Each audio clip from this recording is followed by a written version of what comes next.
Welcome back, and in today's video I'm going to be showing you guys how to enable and start the jam. So let's get right into the video.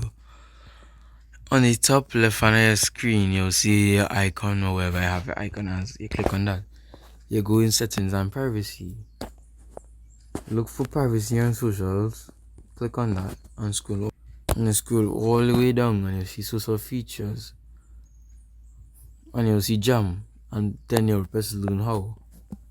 Then you will see use Bluetooth to start or join each jam with friends nearby. Allow Bluetooth access to find and connect to nearby devices so you can enjoy music with others. Get started. So you click on get started. Then it would say ask friends nearby to enable Bluetooth access in the Spotify app. Your friends can go to settings, privacy and social jam, and then tap activate. Right.